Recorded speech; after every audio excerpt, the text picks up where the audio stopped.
capítulo 4.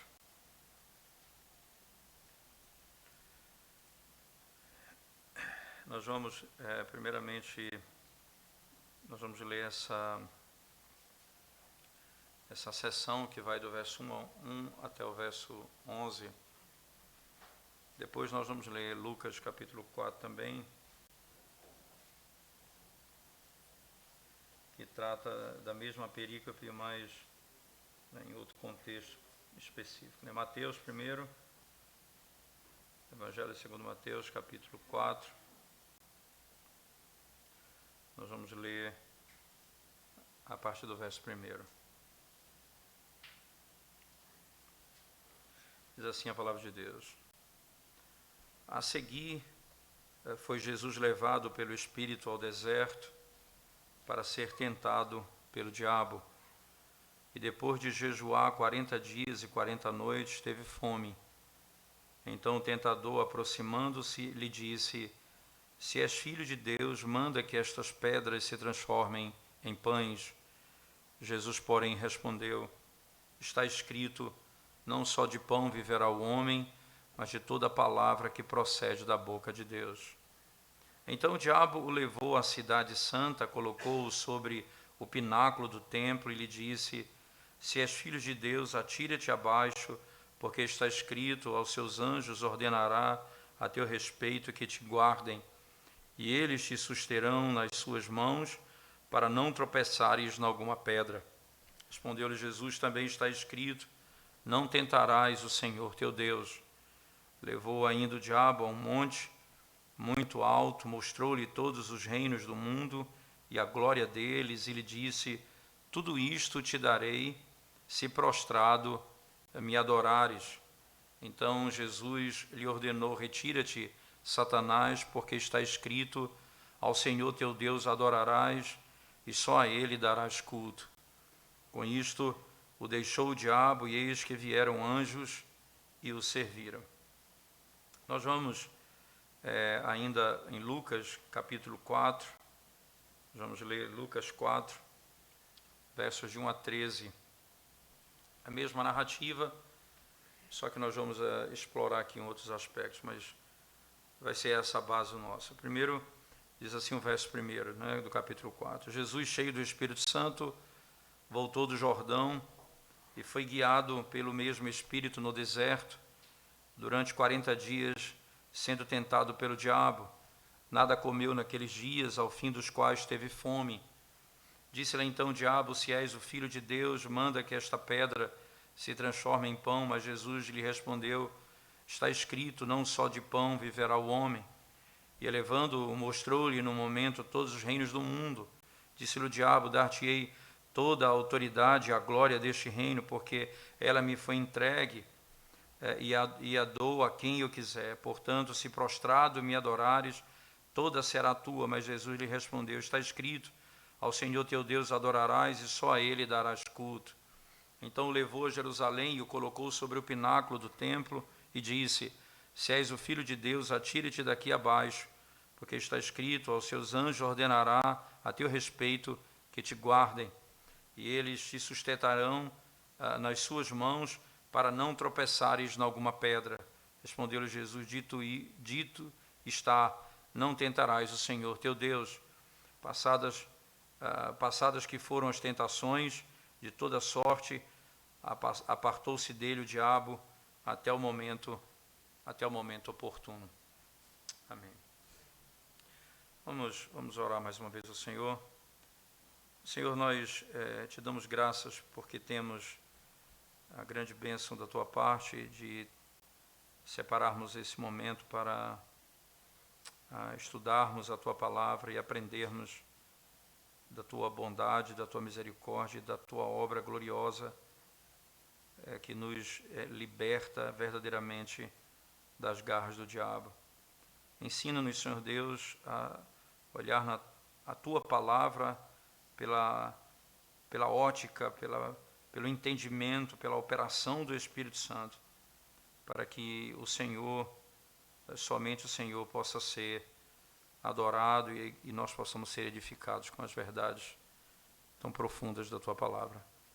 Em nome de Jesus nós oramos. Amém, Senhor Deus. Amém. Bem, irmãos, nós vamos começar uma nova série a partir de hoje, onde nós vamos falar sobre a tentação de Cristo. E se diz também o combate entre Cristo e Satanás, né? Entre Cristo e Satanás. É importante nós olharmos e percebermos algumas distinções importantes entre Lucas e Mateus. Nós vamos nos basear nesse primeiro momento em Mateus capítulo 4, certo? E depois nós vamos tentar usar Lucas como contexto e como compreensão também do que acontece aqui.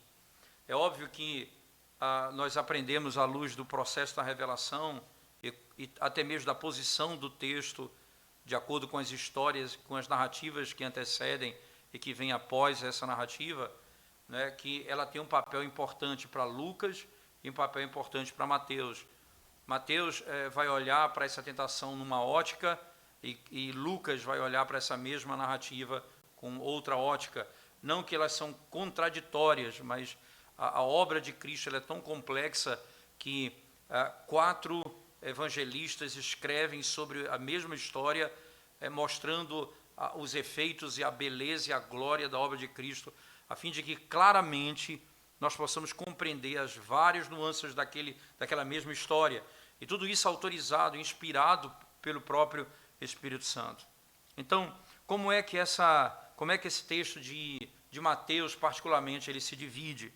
Então, nós temos um prefácio ou preparação, e ela consiste no verso 1 de Mateus 1, queria que você voltasse lá no texto comigo, né? Então, o Cristo, ele vai a um lugar do combate, é o verso 1, então, ele é levado a um lugar específico, onde ele vai enfrentar Satanás ali, combater o diabo. No verso 2, né, você vai encontrar Cristo permanecendo naquele lugar, tá certo? E como é que é descrito, como é que ele fala naquele lugar, o que é que está acontecendo com ele ali no lugar em que ele se encontra, verso 2 particularmente. E então, na segunda parte, nós vamos ter o próprio combate em si. Então, a partir do verso 3, nós temos o próprio combate em si. No verso 1 e 2, nós temos a parte introdutória, o prefácio, e a parte introdutória do combate entre Cristo e Satanás. No verso 3, então, nós temos o próprio combate, a própria tentação em si. Então, ela consiste de 3 grandes conflitos. Primeiro conflito, não é? Você vai encontrar Satanás tentando conduzir Cristo à incredulidade. Né? O que é que ele tenta fazer com Cristo? Levá-lo à incredulidade. E isso consiste no quê, irmãos? Né? Satanás se prepara para isso. Então, a tentação, a própria tentação em si, o argumento que ele usa, não é? E a resposta de Cristo. Então, eu tenho no verso 4 a resposta de Cristo. Então, lendo de novo o verso 3 e 4. Alguém pode ler para a gente, por favor, só para a gente fixar isso aqui. Qual é a primeira tentação, verso 3? Então o tentador, aproximando-se, disse: Se és filho de Deus, manda que estas pedras se transformem em pães. Então, aqui eu tenho veja que interessante, se és filho de Deus, ele tenta trazer incredulidade ao coração dele, ele consiste nisso, né? Esse é o ponto central da tentação. E no verso 4, né, nós temos Cristo respondendo à tentação. Qual é a resposta de Cristo? Jesus, porém, respondeu: Está escrito: Não só de pão viverá o homem, mas de toda palavra que procede da boca de Deus. E aí nós temos agora a segunda tentação, que é o verso 5. Leia para mim, por favor, o que é que diz o verso 5? Então o diabo levou a cidade santa, colocou-o sobre o pináculo do templo e disse: Se és filho de Deus, atira-te abaixo, porque está escrito: Aos seus anjos ordenará teu respeito que te guardem, e eles te sustentarão nas suas mãos para não tropeçares em alguma pedra. É interessante, ele não é apenas, você imagina, ele tenta colocar no coração de Cristo a presunção, não é? ele tenta colocar-se, esse é o ponto central. Ele chega e diz o seguinte: na primeira tentação ele tenta levar Cristo à incredulidade, na segunda a presunção. E aqui é interessante notar, não é, que ele no verso 5 ele entra com argumento, mas no verso 6, não é, a própria tentação em si é descrita, né? Você leu só o 5, não foi? Só o 5. Lê o verso 6, por favor. Por favor. E lhe disse: Se és filho de Deus, atira-te abaixo, porque está escrito: aos seus anjos ordenará teu respeito que te guardem, e eles te sustentarão nas suas mãos, para não tropeçares em alguma pedra. E aí o verso 7 é a resposta de Cristo à tentação. Respondeu-lhe Jesus: Também está escrito: Não tentarás o Senhor teu Deus. E eu tenho agora a terceira tentação. O que é que ele tenta fazer com Cristo? É levá-lo à idolatria, certo? Conduzir Cristo à idolatria. Então, o que é que contém nessa tentação? A própria preparação de Satanás, verso 8, não é? O que é que diz o verso 8?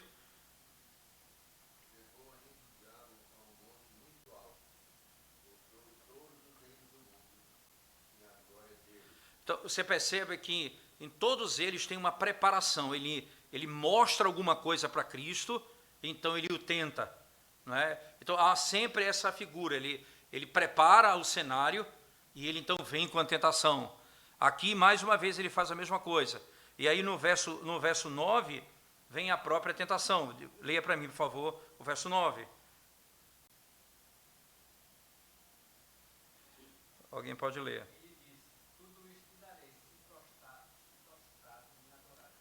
E aí o verso 10, Cristo vai e responde à tentação. Qual é a resposta de Cristo?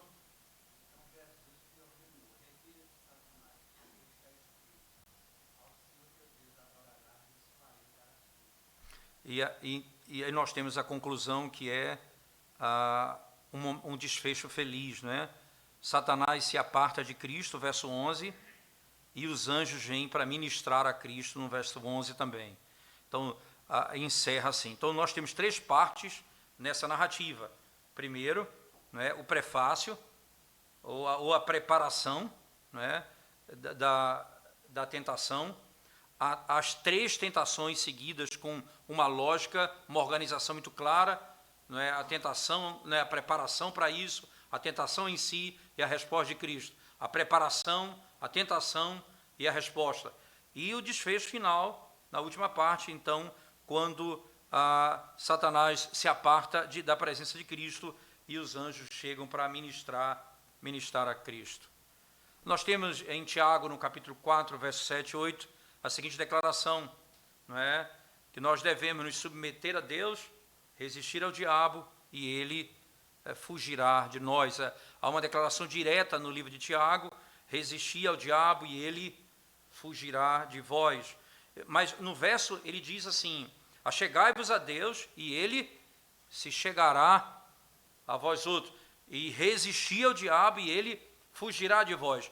A mesma linguagem, né, no capítulo 4 de Tiago: achegai-vos a Deus e ele se achegará a vós outros.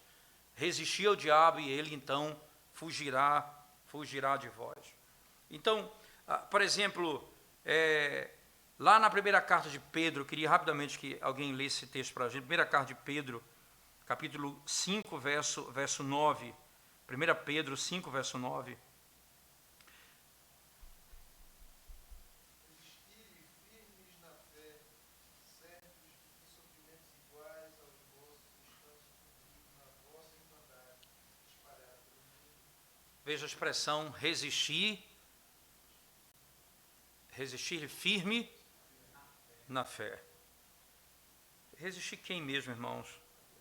Ao diabo. Essa é a linguagem, né? É interessante que aquilo que Cristo fez aqui em Mateus nos é ordenado em Tiago e nos é ordenado em Pedro, não é? E também você pode ter certeza, como na carta aos Hebreus, no capítulo 10, verso 28, quando ele diz: achegai-vos com verdadeiro coração e em plena certeza de fé. Né? Aproximemo-nos dessa forma. Nesses 11 versos de Mateus, irmãos, né, então nós vamos dividir os nossos estudos da sequência em 3 momentos, tá certo? Vamos estudar o prefácio, vamos estudar as tentações em si, uma por uma, e nós vamos estudar também a conclusão. Então, como está dividido ali, nós vamos pegar cada etapa dessa e nós vamos trabalhar. Então, hoje, nós não vamos concluir a preparação, porque teve essa pequena introdução, e nós vamos trabalhar parte dessa preparação, e na próxima quarta, se Deus quiser, nós retornaremos, ainda nesse contexto do prefácio, para falarmos sobre o que está acontecendo aqui na tentação de Cristo. A preparação para o combate, irmãos, ela é dividida em 2 partes em Mateus, capítulo 4. Primeiro, Cristo indo para o lugar onde o combate deveria ser estabelecido. Verso 1. E no verso 2, Mateus 1, veja o que diz o verso 2 de Mateus 4, 2. Por favor, alguém pode ler. Depois de jejuar 40 dias e 40 noites. Então, você tem, Jesus foi ao deserto, não é o lugar onde ele iria para o combate, e o que é que ele fez ali naquele lugar, certo? Então, nós temos 2 informações importantes nesse prefácio. Então, a primeira parte da preparação é que Jesus Cristo, e é importante nós termos isso em nossa mente, né? Jesus Cristo foi conduzido pelo Espírito ao deserto para ser tentado pelo maligno, por Satanás. É isso que o texto está dizendo. O Espírito, Cristo foi conduzido pelo Espírito para o deserto para ser tentado por Satanás. Então, Cristo foi para o lugar estabelecido pelo próprio Deus, com as circunstâncias que o próprio Deus determinou para que lá ele fosse tentado. O tempo quando isso aconteceu, determinado por Deus, foi o tempo em que o Senhor determinou, obviamente, e o leva para que ele fosse tentado ali. O autor desse movimento é o próprio Deus, o próprio Espírito. Diz o texto sagrado, ele foi conduzido pelo Espírito. Então é o que o texto está dizendo, o próprio Espírito foi quem o conduziu ali. E ele foi para lá, não é? Como ele se adequou para esse combate? Como foi que ele se preparou para essa guerra? E aqui exatamente o que essa primeira parte do prefácio nos ensina. Então, nós vamos olhar para esse texto, nesse primeiro momento, e lidar com as circunstâncias que envolvem a tentação de Cristo, nos versos 1 e 2. Circunstância 1, qual foi a primeira circunstância? O tempo quando Cristo foi para ser tentado é expresso no texto dessa forma. É só você olhar no verso 1 do capítulo 4. Como é que começa o verso 1 do capítulo 4 de Mateus? A seguir. Veja como é interessante, né? Em inglês ele usa um outro conectivo para falar isso, né? Mas a ideia é exatamente essa. O princípio é esse. O princípio é a seguir. Então há uma história que antecede essa história e que tem muito a ver com essa história aqui. A seguir. Que tempo era esse? Que tempo era esse que ele deveria ir para lá? O que Cristo fez nos versos anteriores aí do capítulo 4 de Mateus? Qual é a narrativa que imediatamente anterior à narrativa da tentação? O batismo de Jesus Cristo. O que está colocado aí nos versos imediatamente anteriores ao capítulo 4. Ele diz, essa expressão utilizada lá, né, a seguir, é porque ele está saindo do batismo e vai sendo levado para ser tentado. Importante, quem é que batiza Jesus Cristo ali, irmãos? João Batista, certo? No Rio Jordão. Importante notarmos que, imagina a glória e a honra do renome que ele recebeu ali, quando no ato do batismo houve-se Deus dizendo: este é meu filho amado em quem tenho prazer, em quem eu me deleito. Este é meu filho amado, eu tenho prazer nele. O propósito dele era que ele fosse batizado ali.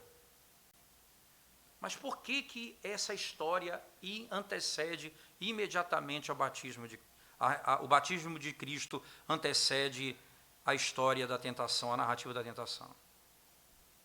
Por que Cristo veio ao mundo, irmãos? Para poder nos livrar do pecado. João Batista, quando viu Cristo, diz: eis o Cordeiro de Deus que tira o pecado do mundo. Cristo nunca teve pecado. Então ele não morreu pelos seus próprios pecados. Em outras palavras, ele não foi batizado pelos seus próprios pecados. Nós somos batizados para a remissão de pecados. Cristo não foi batizado por causa dos seus pecados. Por que ele foi batizado? Naquele momento. Tanto é que ele pergunta para João Batista, pergunta a ele: eu deveria a ti, tu vens a mim. Como pode um negócio disso? Como pode isso acontecer? Aí Jesus diz: importa que se cumpra toda a justiça. Havia um propósito claro ali. Ele leva sobre si os nossos pecados. Ele leva sobre si, irmãos, o que era nossa culpa. No seu batismo, ele foi proclamado distintamente como o doutor da sua igreja, quando o Espírito Santo desceu sobre ele como uma pomba, e a voz veio do céu dizendo: este é meu filho amado, em quem eu tenho deleite, em quem eu tenho todo prazer. Cristo foi imediatamente declarado ali. O batismo dele não foi para que ele pudesse perdoar os seus próprios pecados, mas ele foi estabelecido ali como um mediador, aquele que levaria o pecado do seu povo. Era aquele que seria chamado o mediador, a linguagem é clara aqui na Escritura Sagrada. Podemos dizer que ele foi inaugurado no ofício de profeta aqui. Uma voz proclamou lá dos céus, dizendo: esse é em quem eu tenho prazer. Ele é o profeta da igreja de Deus. Então, imediatamente, e sem nenhum atraso, ele foi dirigido, conduzido para ser tentado. Veja, ele recebe a declaração como se fosse a unção, e imediatamente ele vai cumprir o seu papel. Ele vai ser tentado porque ele vai libertar a igreja das garras de Satanás. Cristo foi batizado e imediatamente ele foi tentado. Ele foi batizado e imediatamente ele foi tentado. Todos nós que somos batizados, irmãos, verdadeiramente pelo Espírito, lembre-se disso, no nome em Cristo, quando cremos no Evangelho, quando somos batizados, quando cremos no Evangelho, então o Cristo nos batiza com o seu Espírito, quando nós cremos no Senhor Jesus Cristo. Imediatamente nós devemos nos preparar para o combate com o maligno. Nós podemos ter certeza que até mesmo no curso inteiro da nossa vida, nós teremos que lidar com isso. Se Satanás não demorou um tempo sequer para tentar Cristo após o batismo, todos aqueles que estão em Cristo Jesus, eles podem ter certeza que essa é a jornada que nós vamos caminhar. Essa jornada e as tentações de várias formas, de várias maneiras. Cristo era o cabeça da igreja. E depois do seu batismo, ele foi tentado. Satanás não poupará os membros dessa igreja, que são fracos, E nós precisamos de um capitão poderoso que nos proteja das investidas de Satanás. No batismo, é importante nós pensarmos nisso. O homem, ele entrega seu nome a Deus. E ele diz o seguinte a Deus: eu prometo renunciar todo o serviço de Satanás. Eu prometo renunciar todo o serviço da carne. Eu prometo renunciar todo o prazer do mundo. Eu prometo seguir ao Senhor, servi-lo. E quando isso é feito, irmãos, é da vontade de Deus. É da vontade de Deus que nós possamos ser tentados, para que na escola da tentação nós possamos aprender a prática do batismo, isto é, o que nós professamos, o que nós declaramos no dia que cremos no Senhor. No percurso da tentação, nós vamos praticar aquilo que declaramos com os nossos lábios no dia do nosso batismo. Entenda uma coisa importante nesse sentido ainda.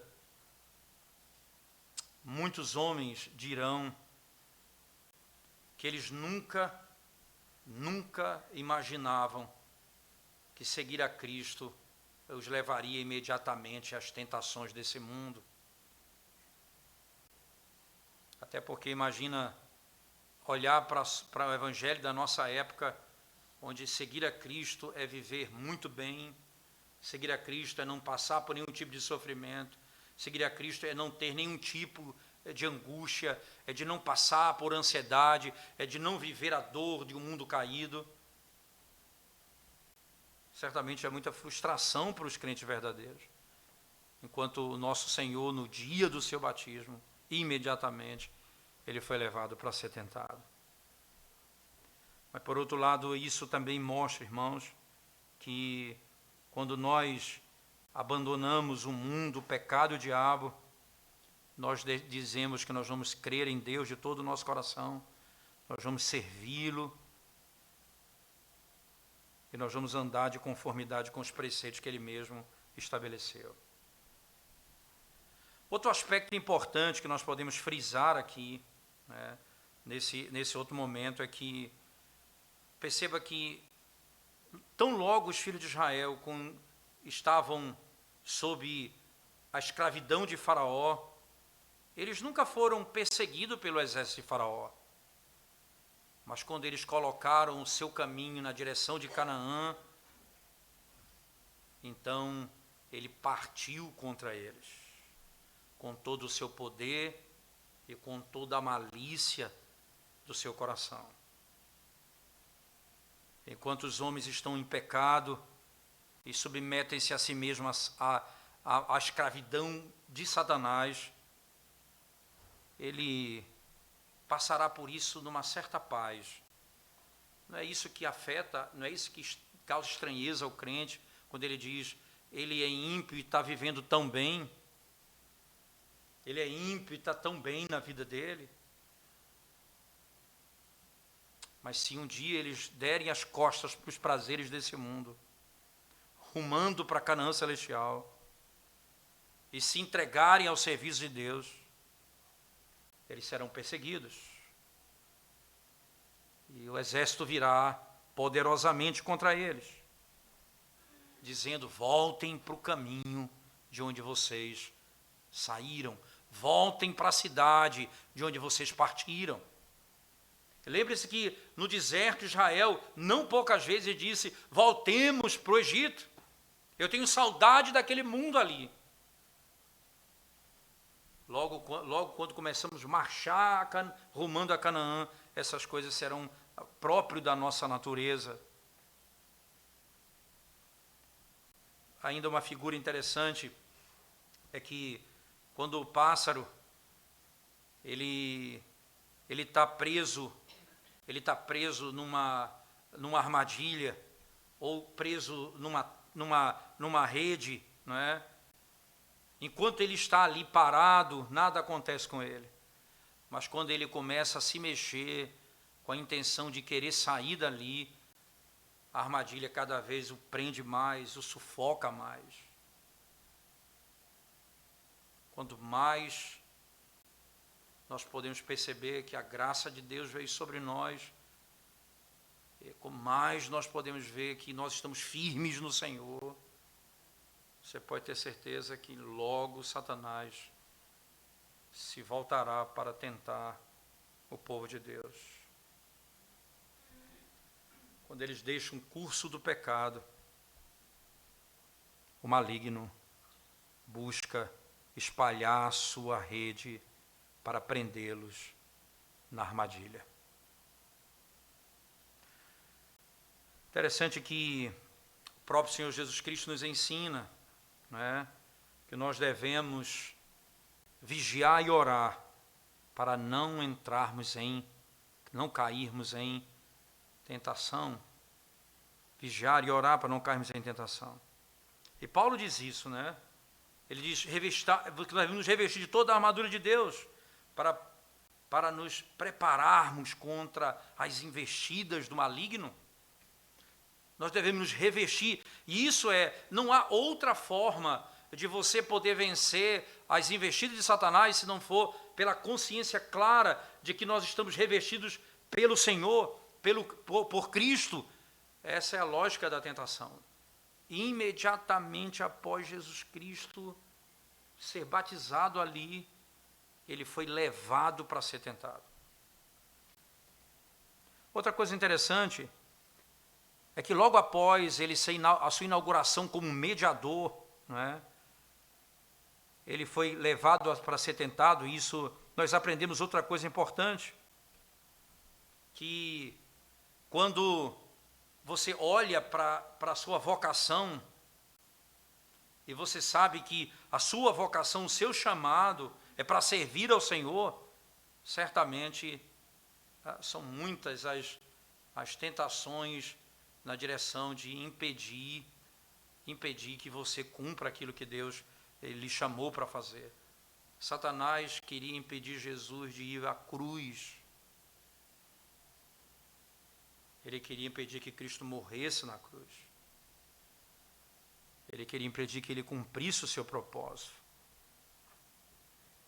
Todos aqueles que são chamados por Deus para alguma vocação, irmãos,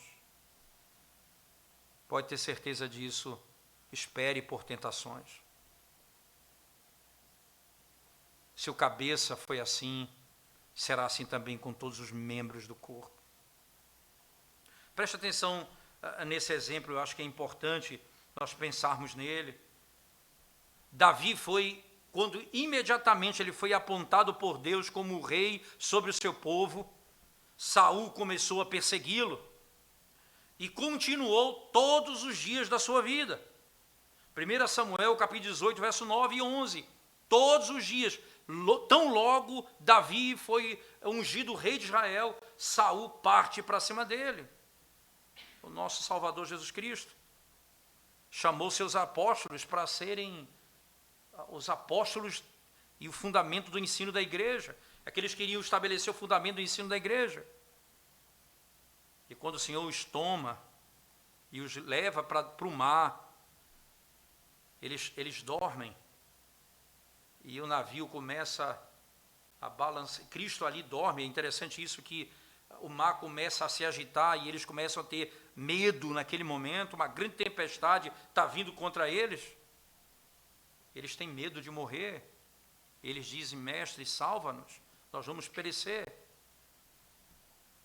E aqui Cristo faz isso logo no início do ministério dele, para o bem dos seus filhos, para ensiná-los que nenhum homem é capaz por si mesmo de conduzir-se de forma agradável a Deus sem que o Senhor o socorra e o ajude. Ninguém poderá fazer aquilo que Deus os ordenou fazer sem o socorro do Senhor. E para que os dons que Deus deu a eles, isto é, homens de pequena fé, vocês foram chamados para crer, então o Senhor usa aquilo para que a fé deles se acenda e eles confiem no Senhor mais ainda. Esse é o ponto que o Senhor estabelece aqui. Então, nessa primeira circunstância, você encontra ali o batismo de Cristo e imediatamente a tentação. Você vê o ofício de Cristo como mediador e o seu papel de libertação da igreja como mediador, e Satanás parte para cima dele imediatamente. Entenda, o Espírito o conduz para aquilo ali. E quando Cristo, em terceiro lugar, começa o seu ofício profético de ensinar a sua igreja, a primeira coisa que ele ensina a igreja é por meio das tentações. Martinho Lutero costumava dizer assim: um teólogo se faz com leitura, com estudo, com oração, com meditação e com tentação. Interessante Lutero dizer isso. Um bom teólogo se faz com leitura, com oração, com meditação e com tentações. No primeiro passo, e Cristo iniciando o seu ministério, ele ensina a igreja, o primeiro ato de ensino de Cristo. Entenda isso, irmãos. William Perkins chega a comentar no início da sua obra o seguinte, ele diz assim: João Batista pregava, Cristo orava. João Batista comia, Cristo jejuava.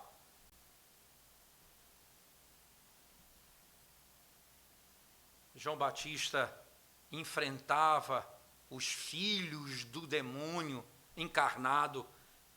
E aí ele diz, Cristo enfrentava o príncipe dos demônios. Ele ensina a igreja que o primeiro ato do seu ensino é nas tentações. E como que a doutrina é utilizada nesse fim, isso nós vamos ver nas tentações uma a uma, mas esse é o primeiro grande passo que ele nos ensina aqui. Isso deve admoestar todos os ministros da palavra, irmãos. Que o povo de Deus deve se preparar contra as tentações de Satanás. Se o povo deve fazer, o ministro ainda muito mais. Num campo de batalha, o inimigo visa aquele que carrega o estandarte, para que o povo se perca na guerra, sem saber para onde ir, onde caminhar. Logo ele intenta isso. E ele, não é à toa que Paulo tantas vezes pede, orai por nós. Orai por nós. Quando Josué, o grande sumo sacerdote, lá em Zacarias 3:1, se colocou diante do Senhor, Satanás se colocou do lado dele para resisti-lo. Logo, quando Josué, em Zacarias 3:1, se coloca do lado do Senhor, Satanás imediatamente vai se opor a ele. Quando Acabe se levantou para lutar contra o rei da Síria, Satanás se tornou um espírito de mentira na boca de 4.000 profetas e até mais do que isso. Logo, quando essas coisas acontecem, irmãos, num verso como esse, Cristo é batizado e imediatamente ele é levado para ser tentado.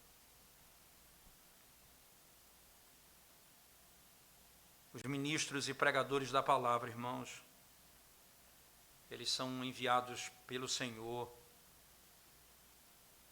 para que eles possam pregar o Evangelho e conduzir a igreja em fidelidade. Por isso, nós devemos ter cuidado com a nossa própria alma e a nossa vida. E a igreja deve orar constantemente. Porque certamente uma queda de um líder leva ao desencorajamento de muitos. de muitos. Por isso, Cristo, quando começa o seu ministério, ele começa com a tentação, para nos ensinar tais coisas.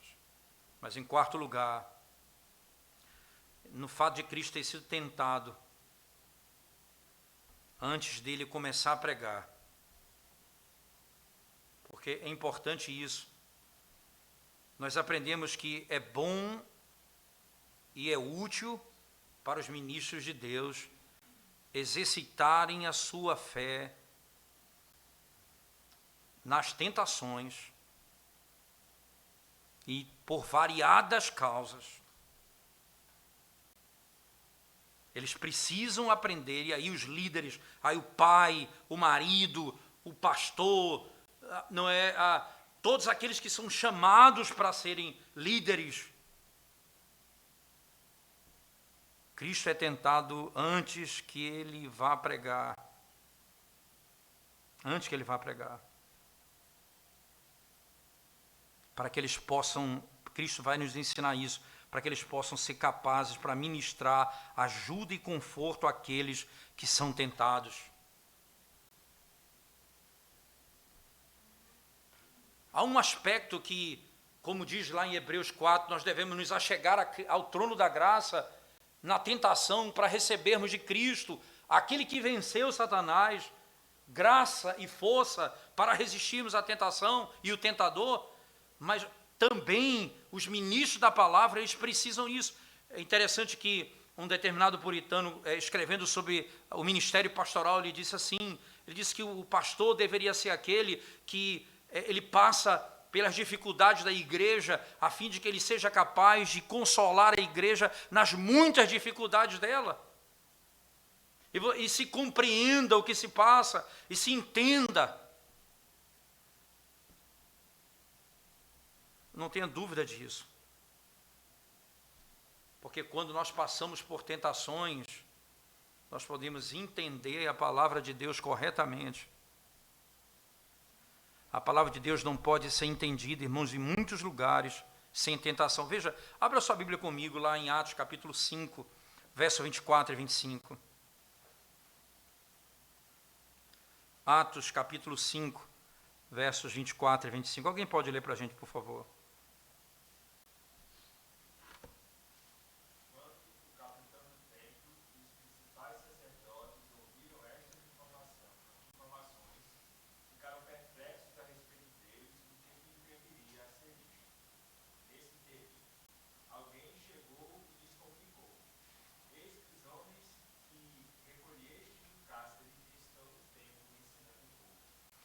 Vê que coisa interessante.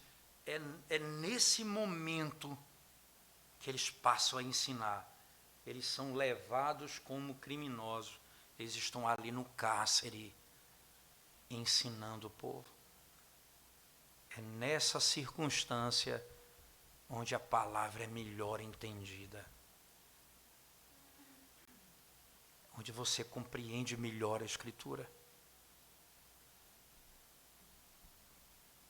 Onde você compreende melhor o poder de Deus. Repetindo as palavras de Lutero, leitura, meditação, oração e tentação faz um teólogo. Faz um teólogo. Essa é a primeira circunstância. A primeira circunstância diz respeito ao que antecede, não é? Cristo sai do batismo e é conduzido à tentação. Nesse primeiro momento, a seguir, como diz o verso 1 do capítulo 4, a seguir, Jesus foi conduzido pelo Espírito.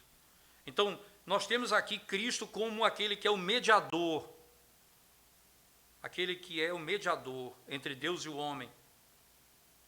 E o que é interessante notar é que no deserto ele foi batizado.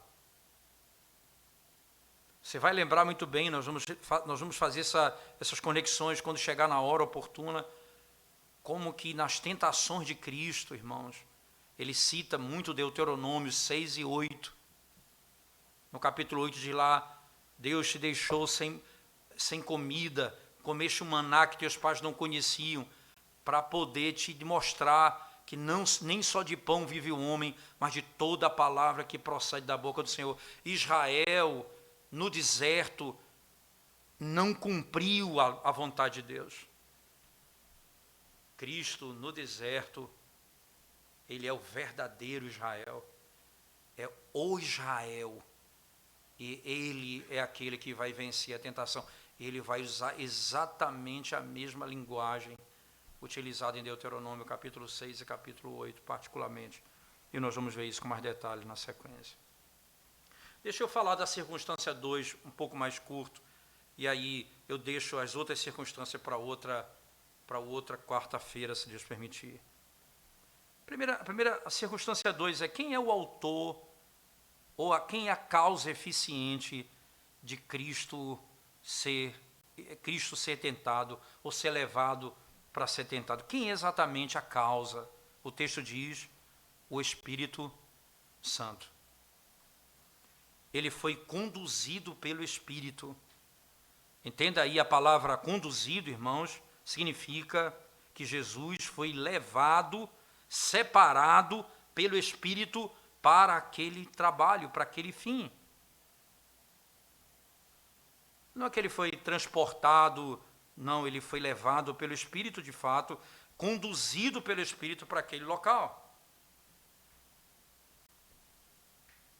Quando você olha, por exemplo, lá em Lucas, no capítulo 4, verso 1, que a gente está em Mateus, né? Mas vamos sempre comparando um com o outro. Veja Lucas 4, 1. O que diz o texto de Lucas, capítulo 4, verso 1.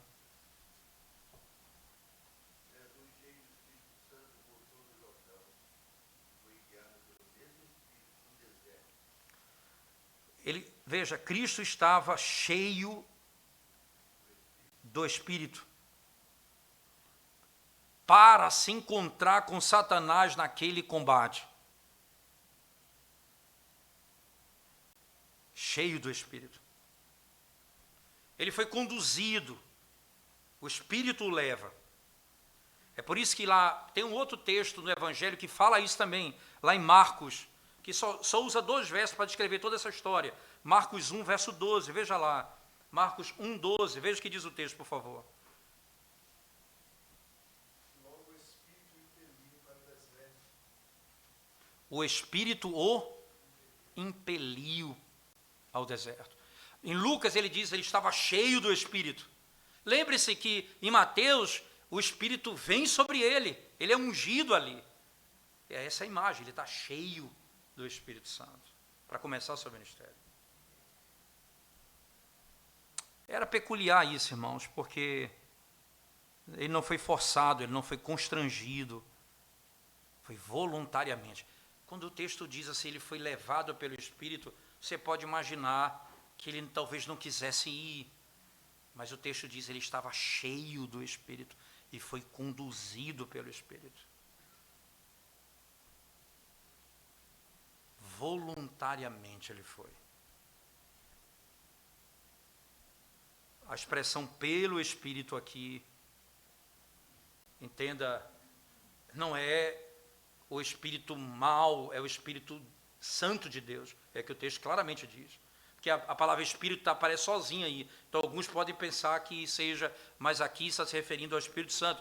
E nos textos correlatos, Lucas, Marcos, claramente nos mostram que ele está se referindo ao Espírito Santo de Deus. Sem dúvida alguma. Então, Cristo deve ser considerado nesse texto de 2 formas. Primeiro, como homem, na forma de um servo. Segundo, como Deus, como Filho de Deus, como o próprio Deus. Então, Cristo como homem, ele estava sujeito à providência de Deus. E por isso ele foi levado, ele foi guiado pelo Espírito Santo. Mas como Deus, ele não está sujeito à providência, mas ele é o autor dela. Ele não é levado, ele não é conduzido. Mas juntamente com o Pai, ele envia o Espírito. Isso que é extraordinário no ser dele. Nessa circunstância, então nós podemos aprender algumas coisas rapidamente. Primeiro, a santidade da humanidade de Cristo, irmãos. em que ele se move não de um lugar para outro sem a condução direta do Espírito de Deus. Isso vai nos levar, o Espírito levou para ser tentado. Nunca olhe para a sua vida e as circunstâncias da nossa vida. Imagine que é o caos e que Deus não esteja conduzindo todas as coisas. O Espírito conduz. Pelo exemplo de Cristo, nós somos ordenados a buscarmos ser guiados pelo Espírito de Deus em tudo que Ele nos colocar nas mãos. Nossos pensamentos, nossas palavras, nossas obras.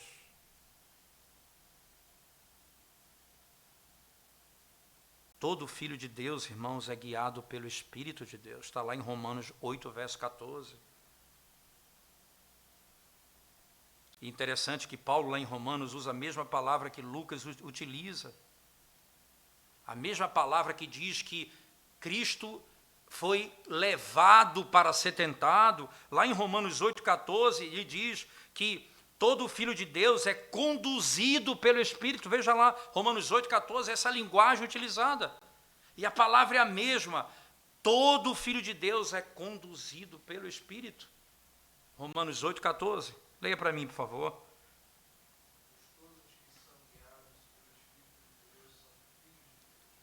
Todos os que são guiados pelo Espírito de Deus são filhos de Deus. Ora, porque o Filho de Deus, Jesus Cristo, foi guiado pelo Espírito.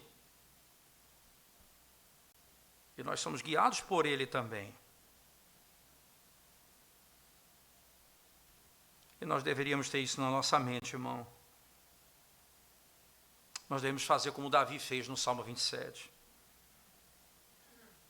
Quando ele diz: eu ouvi o Senhor dizer, busque minha face. Davi respondeu, eu buscarei, Senhor, então, a tua face. O Espírito diz, me busque. E eu direi, eu então te buscarei, Senhor.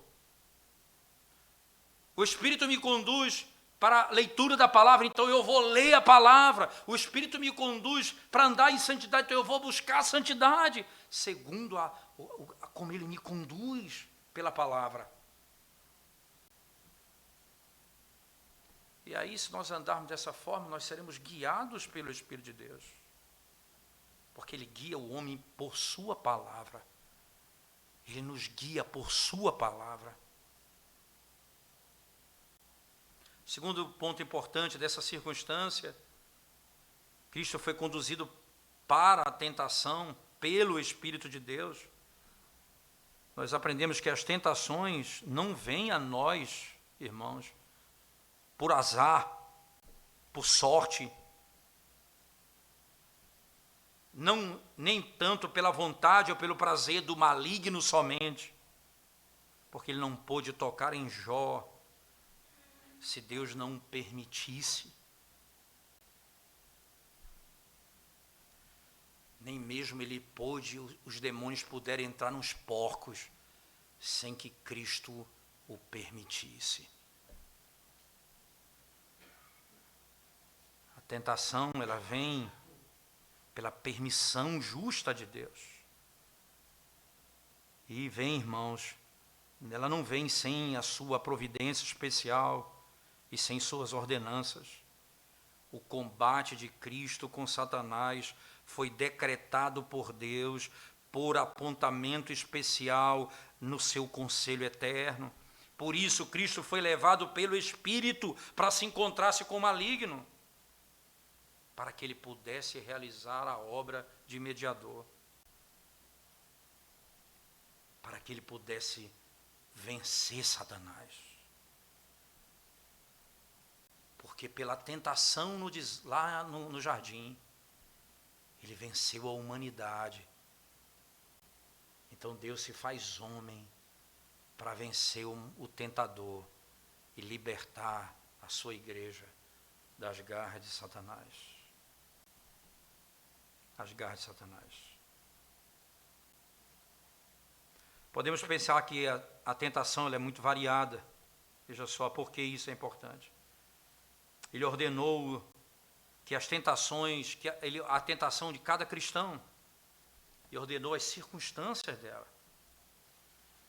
Ele determinou o lugar do combate. E o lugar do combate que nós temos é nesse mundo maligno, é nesse mundo caído.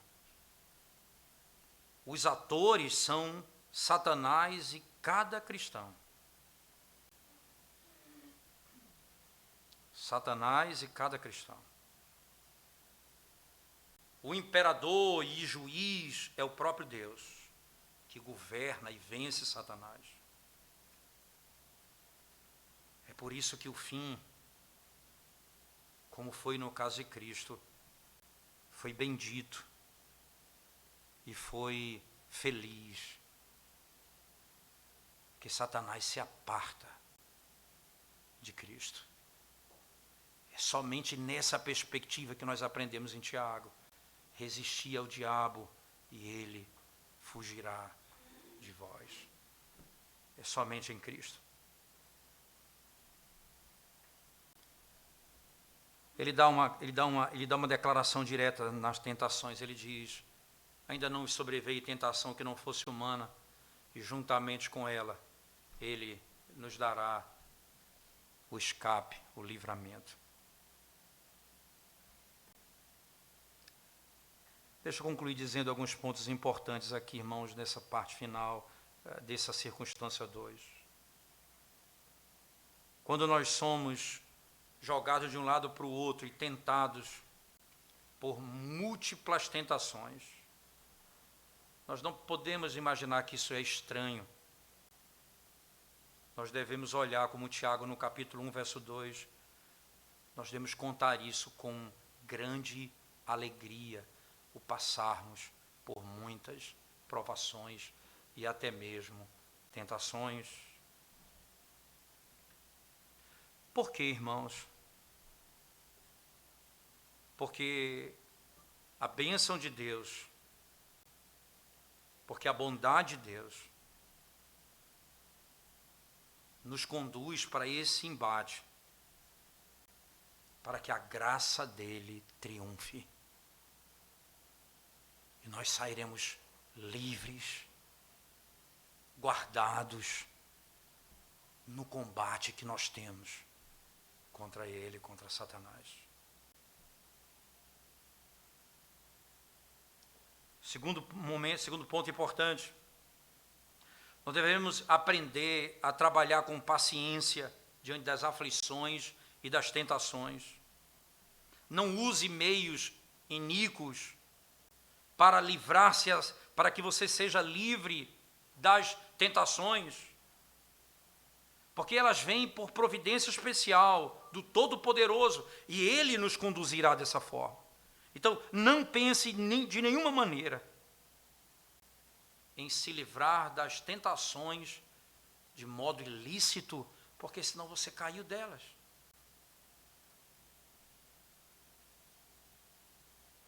Um colega estava passando uma grande dificuldade financeira. E aí ele é parado pelo guarda e está todo irregular no seu carro. Aí o guarda diz: eu não vou levar o seu carro se você me der um dinheiro. Aí ele deu o dinheiro.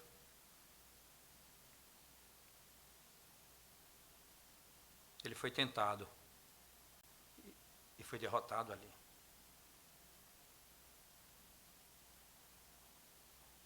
Nós não saímos das tentações por meio ilícito. Não deveríamos fazer. Cristo não foi tentado até que ele estivesse cheio do Espírito. Nós não deveríamos imaginar qual dever mais importante que nós temos agora. É sermos cheios do Espírito Santo. Enchei-vos do Espírito de Deus. sermos cheios da graça de Deus. Dessa maneira nós poderemos sofrer as consequências, irmãos, como o Senhor nos ensina claramente aqui na sua palavra. De boa consciência, nós aprendemos nas iniciais dessa narrativa, no prefácio dela, de onde Cristo veio para ser tentado, e segundo, quem o conduz à tentação. Nós vamos falar na próxima quarta sobre como Cristo se prepara para isso, em termos de oração e jejum, e como isso é parte importante do trabalho da igreja, a plenitude do Espírito, ser cheio do Espírito, para buscarmos, na nossa luta contra o pecado, em Cristo podemos vencer Satanás. Mas lembre-se disso, podemos encerrar aqui, lembre-se disso. Só por uma razão, nós hoje podemos vencer o maligno, porque Cristo venceu o maligno. Porque Ele foi vitorioso naquela tentação. Eu e você, nele, nós nunca seremos destruídos, certamente. Vamos orar ao Senhor e depois nós vamos colocar os pedidos de oração. Nós damos graças, Senhor, pelo privilégio, mais uma vez, de meditarmos na Tua Palavra, dando início, Senhor Deus, a uma nova série. O Senhor nos ajude, ó Deus, de modo tão claro, aprendendo na Tua Palavra com os homens do passado que interpretaram e estudaram a Palavra de Deus com tanta profundidade. Nós possamos crescer no conhecimento do Senhor, para confiarmos ainda mais no Teu poder, na Tua bondade e misericórdia, para nos prepararmos e enfrentarmos as tentações que nos sobrevêm de modo tão cruel, Senhor Deus. Fortalece a nossa fé, livra-nos do mal, socorre a nossa alma. Pedimos a Ti, ó Cristo, ó profeta, ó sacerdote, ó Rei, aquele que nos libertou das garras de Satanás. Em Ti nós confiamos. Em nome de Jesus nós oramos. Amém, Senhor Deus. Amém.